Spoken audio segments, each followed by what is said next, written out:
Envisageons maintenant, toujours dans la famille des fonctions associées à l'extrude ou au wedge, envisageons maintenant son cousin, le bevel, qu'on peut appeler aussi le chamfer. D'ailleurs, vous allez constater que dans Maya, ce sont deux fonctions associées. En fait, le chamfer s'applique essentiellement à des vertex. Donc, si par exemple ici, je venais à choisir l'un ou l'autre vertex, en Shift bouton droit, vous voyez, j'ai à ce moment-là l'option chamfer vertex. À noter que si je passe en edge ou en polygone, je n'aurai pas ici la fonction chamfer vertex, mais j'aurai la fonction bevel. Mais fondamentalement, ce sont les deux mêmes fonctions. Elles changent de nom, mais toutes les deux ont curieusement le même raccourci clavier, à savoir CTRL B. Donc si je prends par exemple les 4 points qui sont ici et que j'effectue un CTRL B, j'obtiendrai la fonction qui est ici, qui s'appelle bevel. Que je sois sur des points ou que je sois sur des arêtes ou sur des polygones, il s'agira toujours de la même fonctionnalité. Qu'elle s'appelle chamfer ou bevel, elle fonctionne de la même manière. Donc ici, je tente l'expérience, CTRL B, voilà, et les sommets initiaux sont chanfreinés, c'est-à-dire que le nombre d'arêtes qui est connecté au point d'origine devient en fait le nombre de côtés de la future face qui va résulter du biseautage, puisque chanfreiner ou biseauter, fondamentalement, c'est la même chose. Donc, chamfer ou bevel, même combat. La seule solution que je peux, le seul paramètre que je peux manipuler ici, c'est la largeur de chanfreinage. Et donc ici, avec le paramètre width et mon bouton central, je peux modifier la valeur. Attention, vous voyez, ça va très vite parce que je travaille sur un objet qui n'est pas très très grand. Et donc les valeurs qui sont ici bougent relativement vite. Et donc à un moment donné, je risquerais de créer des croisements à éviter, comme c'est le cas ici. Mais je vous avais dit qu'il y avait moyen éventuellement de moduler, quand vous êtes dans Maya, la vitesse de défilement ou la quantité de décimales qui est présente dans ce type d'interface, donc en l'occurrence ici, l'InView Editor. Donc ici, si je laisse mon doigt sur CTRL, je vais déjà plus lentement. Si je laisse mon doigt sur Shift, là par contre je vais aller beaucoup plus vite, donc c'est quasiment inutilisable sur des objets qui sont dans des petites dimensions, puisque le Shift fait évoluer la valeur de manière tellement rapide que finalement je crée des croisements inadéquats. Mais donc CTRL va lui beaucoup plus lentement, et alors ce qui est particulier, c'est que Shift plus CTRL permet encore d'aller plus lentement, parce que regardez, cette fois-ci je suis à la troisième décimale. Shift et CTRL, c'est 3 décimales. CTRL tout seul, c'est toujours 3 décimales, mais je bouge de dixième en centième, alors que Shift et CTRL, je bouge jusqu'au millième au niveau de la décimale. Alors que Shift tout seul, là effectivement, je vais beaucoup plus vite et c'est quasiment impraticable. Puisque je passe de 0 à 1, je passe quasiment d'une unité à l'autre beaucoup trop rapidement. Donc ici, si vous voulez vraiment aller très lentement, Shift et CTRL pour moduler très progressivement la quantité de chanfrein. Si cette fois-ci je veux observer la même fonction sur des arêtes, là je vais recommencer un cube parce qu'officiellement je ne vous ai pas encore montré comment justement ressouder des points ou corriger du maillage. Donc ici je vais refaire la même manipulation sur un autre objet. Donc je reprends un nouveau cube que je vais venir déplacer et agrandir ici, puisque ça vous savez le faire. Voilà. Si maintenant je fais une sélection cette fois-ci basée sur des arêtes, donc par exemple les arêtes qui seraient situées ici, je peux n'en prendre qu'une seule, hein, ça marcherait aussi à partir d'une arête qui est construite sur une surface qui dispose d'un volume ou au moins d'une surface, la fonction bevel au niveau arête va fonctionner. On peut aussi l'utiliser sur plusieurs arêtes, mais à ce moment-là c'est comme faire un bevel sur une face complète. Faisons l'expérience sur une seule arête pour voir. Donc ici à nouveau CTRL B pour activer cette fois-ci le bevel et plus le chanfrein, mais comme je vous le disais tout à l'heure, c'est la même fonctionnalité. Elle est simplement un petit peu plus riche au niveau des options disponibles dans l'InView Editor, mais elle fonctionne sur base du même principe. Tout à l'heure, vous avez vu que les points ont été chanfreinés. Et bien ici, l'arête se double aussi pour créer un biseautage, un chanfrein. Donc ici, la fraction, je peux la manipuler toujours avec CTRL ou CTRL-SHIFT ou sans l'un ou sans l'autre. À vous de voir de quelle souplesse vous avez besoin pour générer la distance. Et donc ici, on voit que par défaut, l'arête qui est doublée, puisqu'en fait c'est ça qui se passe, hein, c'est une arête qui est doublée, est en mode chamfer. Si j'avais été à la place des développeurs du logiciel, la première chose que j'aurais fait en premier, j'aurais mis la fonction de chamfer en premier parce que justement c'est elle qui permet de stipuler le type de duplication de l'arête. Vous voyez que par défaut le chamfer est on, mais vous pourriez très bien demander une duplication d'arête sans pour autant avoir un biseautage, sans pour autant avoir un chanfreinage. Donc ici, si je viens sur le chamfer en cliquant sur le paramètre avec le bouton gauche de la souris et ensuite avec le bouton central de la souris, je vais vers la gauche ou vers la droite, vous voyez, je le mets off, et à ce moment-là, vous voyez que l'arête d'origine reste placée au même endroit, mais que cette fois-ci, le bevel a pour conséquence de dupliquer les arêtes de part et d'autre sans chanfreiner. Vous verrez plus tard, très probablement quand vous ferez de la modélisation de type non organique dans Maya, donc ce qu'on appelle du hard surface. À la rigueur, la logique à ce moment-là est la même que celle que vous allez utiliser dans 3D Studio Max pour le cours de modélisation non organique. Cette capacité de produire justement des arêtes parallèles, très très proches d'un bord, sans pour autant biseauter celui-ci, pourra se révéler vraiment très très utile. Mais c'est effectivement, ça se rencontre plus dans le contexte d'une modélisation de type non organique. Mais sachez que ça existe et que donc le bevel de Maya permet soit de biseauter ou pas. Ou alors à ce moment-là donc de créer en parallèle la duplication des arêtes sur un bord qui reste franc. Ok ? Alors si maintenant on veut visualiser ce qui se passe au niveau d'une face, donc je vais également reconstruire un cube. Désolé si ça prend chaque fois un petit peu de temps. On ira de plus en plus vite, hein, rassurez-vous. Cube. Voilà. Et cette fois-ci, je vais prendre une face complète. Et vous allez voir qu'un bevel de face, ça ressemble terriblement à une extrusion avec la valeur offset. Donc ici, je fais à nouveau un CTRL B. Voilà. Qu'est-ce que j'obtiens ? J'obtiens une face qui donne la sensation de reculer parce qu'en fait, elle se biseaute. Et donc ici, toujours avec la valeur fraction, je peux éventuellement établir l'importance de ce biseautage. Voilà. J'ai la possibilité à ce moment-là d'y appliquer plusieurs segments, de chanfreiner ou pas. Regardez ce qui se passe si je fais chamfer off.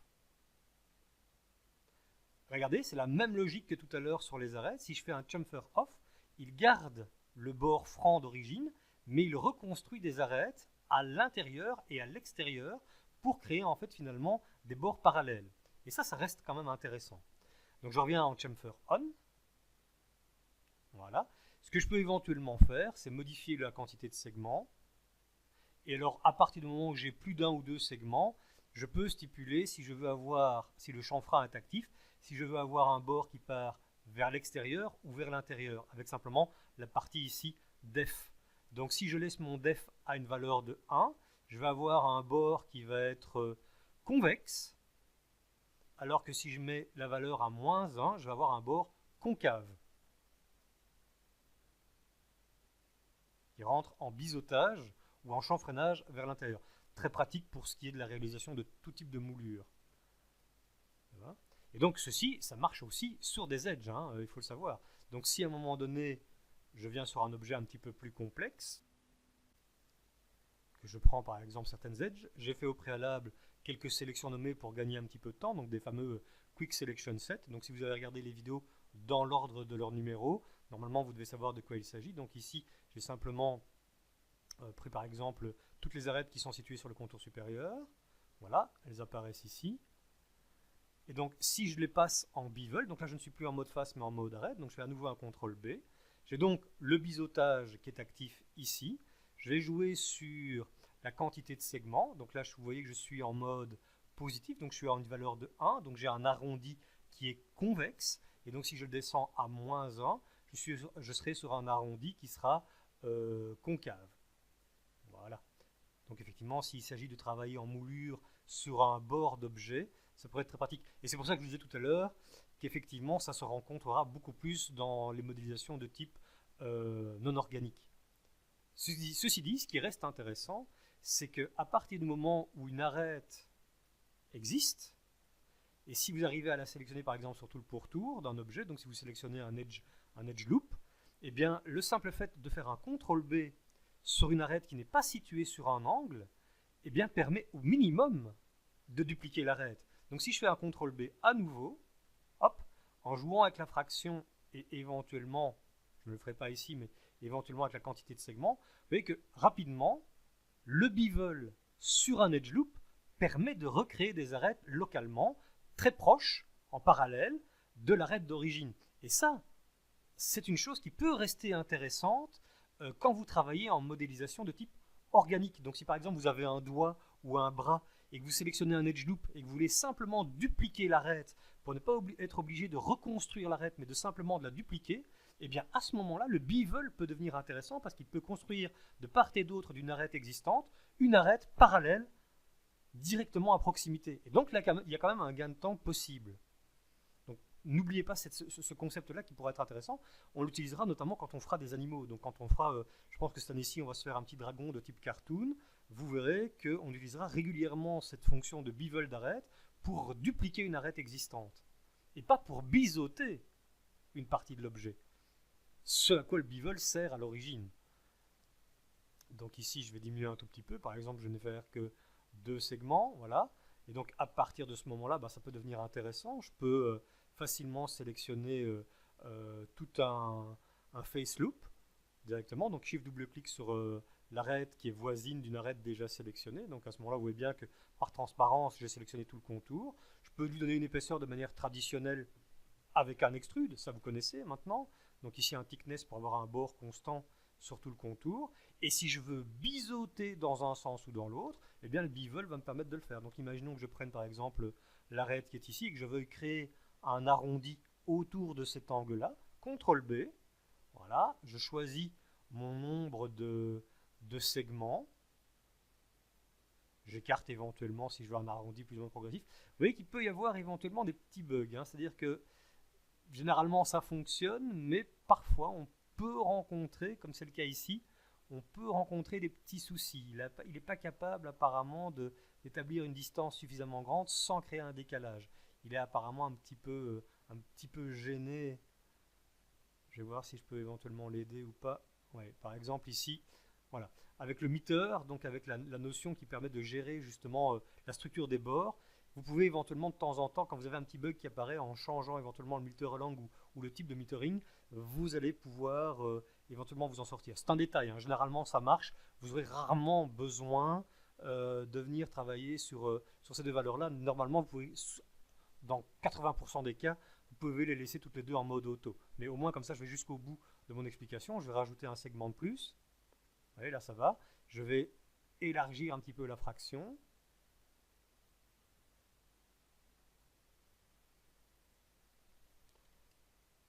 Ouais, vous voyez qu'à un moment donné, on est quand même un petit peu plus loin. Est-ce qu'il y a moyen de faire un arrondi? Pourtant, mon chamfer est actif. L'arrondi a bien lieu. L'arrondi a bien lieu. Mais disons qu'ici, avec la fraction, je n'arrive pas à tirer plus loin. Essayons 2 pour voir. Ouais, ça marche encore. Mais l'arrondi, vous voyez, n'est pas constant. Il est constant ici, mais là, il reste en ligne droite. C'est un petit peu dommage. Et là, en dessous, là, c'est un petit peu la bérésina. Voyons ce qu'on peut proposer en jouant sur les valeurs de meter, en croisant les doigts pour que ça fonctionne. Uniforme.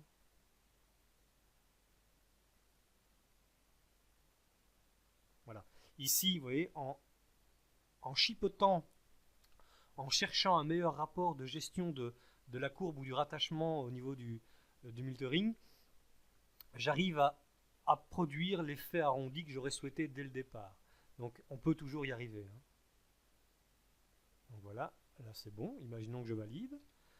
Et alors, si je veux par exemple biseauter un rebord, par exemple le rebord ici sur l'angle, je sélectionne toute l'arête, je refais un CTRL B, et alors là je vais pouvoir stipuler le type de rebord que je souhaite, son incurvation en convexe ou en concave. Donc ici j'ai déjà diminué un tout petit peu. Voilà, je vais mettre une arête de plus, ou deux, voilà. Ici, je pars vers l'intérieur, je suis en chanfrein automatique avec un def qui pourtant est en positif. Imaginons que je le mette en négatif. Vous voyez qu'à ce moment-là, il ressort dans l'autre sens. Donc là, je vais le laisser en positif. Voilà.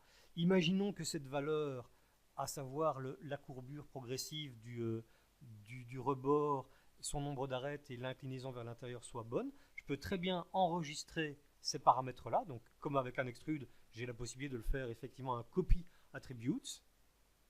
Voilà. Imaginons que je veuille le même rebord sur celle du dessous, sur celle-là.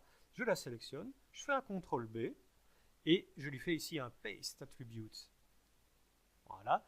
Et vous voyez qu'à ce moment-là, la valeur de rebord entre le profil du biseautage qui est ici et celui qui est en haut sont identiques. Donc ça peut vraiment être pratique. Hein. Voilà. Imaginons cette fois-ci que je veuille biseauter celle-là et celle-là en même temps, puisqu'elles sont... On va réessayer, CTRL B. Et là, je pourrais demander un autre type de rebord, plus ou moins large ou plus ou moins détaillé, positif ou négatif. Attention, pour que ça marche, il faut bien entendu, si vous voulez que def fonctionne, il faut plus d'un segment. Hein. Donc ici, voilà. Et alors avec def en positif ou en négatif, je vais pouvoir à ce moment-là créer un biseau encore différent sur le rebord de ce qui pourrait devenir une moulure par la suite. Hein. Ça pourrait être une moulure pour une simèse de plafond, ça pourrait être une moulure pour une pièce mécanique, et donc ça peut être vraiment pratique. Et donc vous voyez ici, on est plus proche de l'usage d'une modélisation non organique que d'une modélisation organique. Mais comme je le disais tout à l'heure, si une arête existe, imaginons que j'en construise une avec un outil que vous ne connaissez pas encore, mais vous allez bientôt faire la découverte. Voilà, si une arête existe, ben, le simple fait de vouloir créer par exemple un clone de cette arête ou une duplication d'arête au même endroit, eh bien CTRL B vous permettra de le faire. Et ça en soi, c'est déjà intéressant.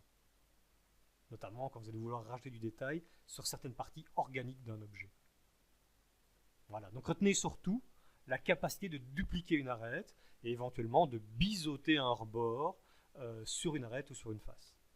Dans le même ordre d'esprit que ce qui vient d'être dit, sur un objet tout aussi simple, quand vous avez quelques arêtes qui sont positionnées ici, si vous souhaitez simplement les doubler pour créer des reliefs un peu plus accentués, vous pouvez aussi passer par le bevel.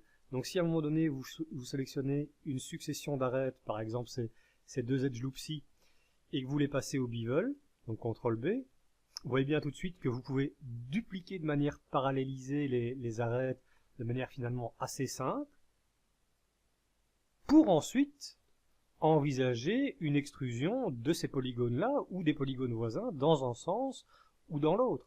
Donc ici, imaginons que je fasse ensuite un extrude, voilà, excusez-moi, voilà, et que je crée par exemple une épaisseur positive ou pourquoi pas négative, voilà, et par la suite, rien ne m'empêche éventuellement de refaire des extrudes dissociés, en jouant un tout petit peu sur le thickness et sur l'offset.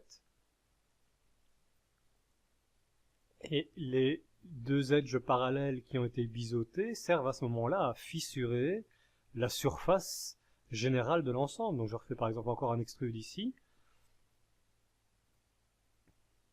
en jouant à nouveau sur l'offset dans ce cas-ci.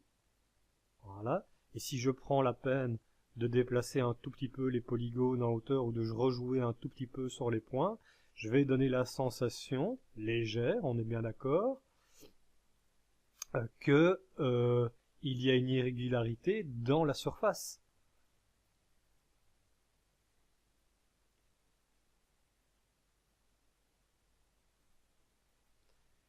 Et dans ce cas-ci, le bevel aura permis de produire finalement les creux les plus accentués au niveau de la surface de l'objet.